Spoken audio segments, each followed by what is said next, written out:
그 나눠드린 거 지금 부수가 좀 모자랄 텐데 두 분이 같이 보실 수 있으면 같이 보시기 바라겠고요. 예, 넘기시면 2페이지밖에 안 되는데 우리 1페이지부터 보도록 하겠습니다. 예, 본 발표는 세대주의와 함께 세대주의 종말론이 무엇인가에 대해서만 간략하게 다루기로 하겠습니다. 첫 번째, 세대주의는 성경을 문자적으로 해석해야 한다고 주장합니다. 문자적. 그래서 즉 일관된 문자적 성경 해석과 축자 영감설. 축자 영감설은 이제 그 단어 안에, 글자 안에 영감이 들어가 있다. 이 문자적인 거는 같은 식이라고 보시면 되겠습니다. 그래서 또 수용해서 알레고리적 성경 해석을 강조한다. 알레고리는 이제 풍류적이라고 해서 자꾸 이제 비유랑은 또 다른 거고요. 이것이 저것이다 이렇게 이제 막 껴 맞추는 거죠, 자꾸. 그래서 이제 문자적 성경 해석이라고 보시면 되겠습니다. 따라서 역사적 성경 해석의 중심인 종교개혁 전통의 개신교 신학과는 다른 입장에 있다. 역사적 성경 해석은 성경 전체의 문맥과 배경과 뭐 여러 가지 역사들 그리고 여러 구성 같은 것들을 보면서 전체적으로 해석하는 것과 문자적 성경 해석과는 반대가 되는 것이죠.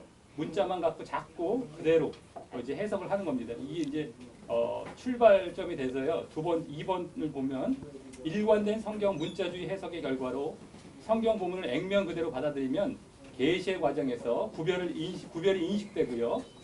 결과적으로 하나님의 프로그램에는 경륜의 차이가 있다는 것을 인식하게 된다고 하여서 세대주의를 수용하게 하는 것입니다. 그래서 문자주의 해석 때문에 세대가 이렇게 나뉘어지는 것이죠. 한마디로. 그래서 세대주의가 이제 나오게 되는 겁니다.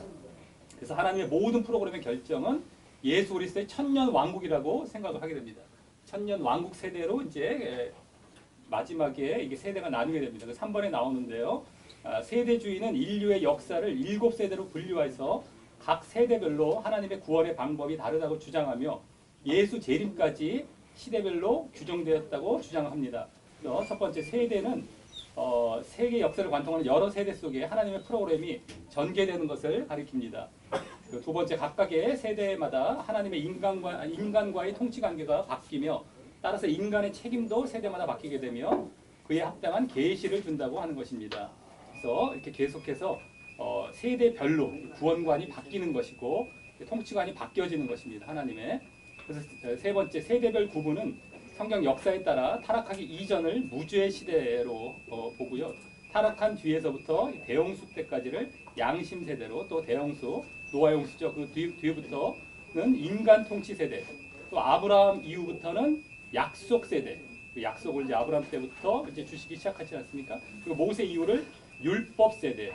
또 그리스도의 초림부터 이 땅에 오신 이후부터 은혜 세대로 그리스도의 재림부터는 또 천년 왕국 세대. 총 7가지 세대로 나누게 됩니다. 이 중에 현재는 예수님의 십자가로 시작된 은혜 세대라고 하는 것입니다. 지금은 우리가 은혜 세대고 앞으로 바라보고 있는 것이 천년 왕국 세대죠. 예수님의 재림과 함께 자꾸 거기에 포커스를 맞춰서 이제 자꾸 미혹을 해가는 겁니다. 앞으로 남은 세대를 이제 향해서. 네 번째, 세대주의자들은 율법의 도덕적, 규범적 용도를 무시하는 성향이 있습니다. 우리는 지금 은혜 시대에 살고 있는데 율법인 십계명을 존중은 하지만 우리 생활과 신앙의 유일한 법칙으로 지킬 의무는 없다고 말을 합니다. 신약 시대라에서 십계명이 폐해진 것처럼 주장하는 것은 세대주의적 발생에서 나온 것입니다. 우리가 십계명은 율법에 다 포함시켜서 무시하죠. 근데 그렇지 않습니다. 도덕법, 이 영적인 법은 계속해서 우리에게까지 이어지고 있고 우리가 십계명을 아직도 지켜야 하는 것입니다. 네, 이것을 무시하는 게 세대주의 영향도 많이 받은 것이죠.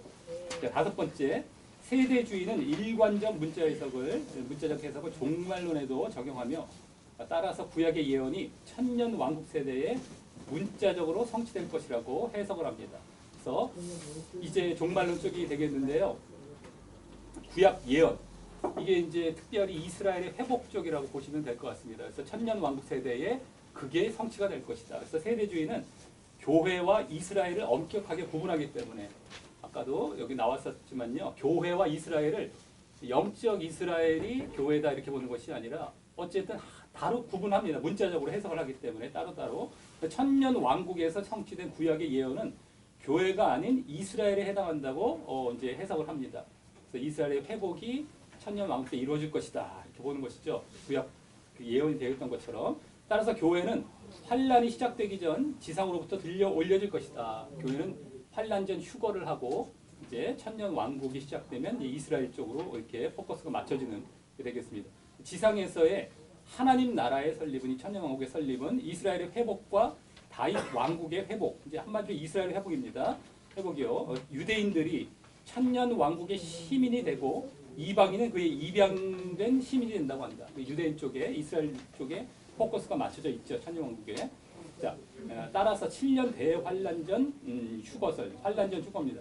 그것과 예수님의 이중 재림을 또 주장하게 됩니다. 예수님께서 그 아까 전천년설 뭐 이렇게 세대주의적 역사적 전천년설이 있는데 천년 왕국 전에 예수님이 재림하신다. 이건 천년 왕국과 이 재림이 맞물려 가죠. 어쨌든 재림이 언제냐, 전이냐, 후냐 이걸로 이제 전과 전천년과 후천년으로 나누는데 예수님의 재림 또 천년 왕국이 이루어지고 또 다시 재림 이렇게 7년 대환란 후에 또 오시고 뭐 이렇게 하는 이중 재림을 이제 주장을 합니다. 어쨌든 자, 세대주의자는 반드시 전천년주의자이지만 천년 왕국 전에 예수님이 재림하신다는 것이죠. 그 역은 성되지 않는다. 즉 전천년주의자 중에는 세대주의를 지지하지 않는 사람도 있다라고 하는 것입니다. 세대주의에는 예루살렘 성전이 재건되면 그리스도의 재림과 천년 왕국이 도래해서 세계의 종말이 온다고 믿는 것입니다. 지금도 재건 제3성전 자꾸 재건에 초점을 맞춰서 이제 아까 그 예루살렘의 회복, 뭐 이스라엘의 회복 쪽에 자꾸 포커스를 맞추죠. 그래서 그때 예수님 재림하시고 또 천년왕국도 이루어지고 이 재림과 천년왕국이 이렇게 같이 이렇게 가는 겁니다만 이제 그것을 주장하게 되는 것입니다.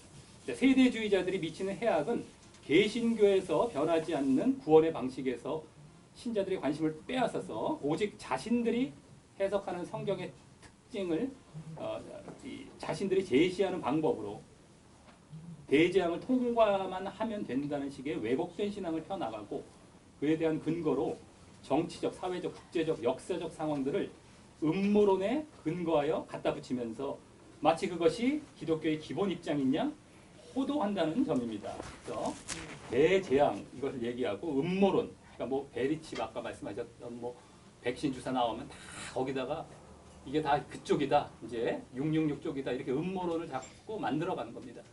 근데 아까 목사님 말씀하셨지만 매 시대마다 이런 666은 없어 왔느냐, 지금에만 있을 것이냐, 매매 못하는 것도 이제야만 생길 것이냐, 말이 안 되지 않습니까? 2000년 동안 계속해서 있어 왔겠죠. 666도 영적으로 우리가 봐야 되는데 어쨌든 이것을 자꾸 이제 미혹해 갑니다.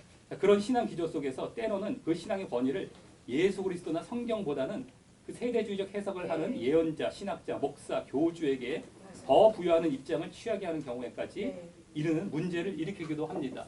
뭐 신천지, 뭐 이만희도 그쪽이라고 다 세대주의 쪽이라고 하는데 대표적인 경우가 되겠습니다.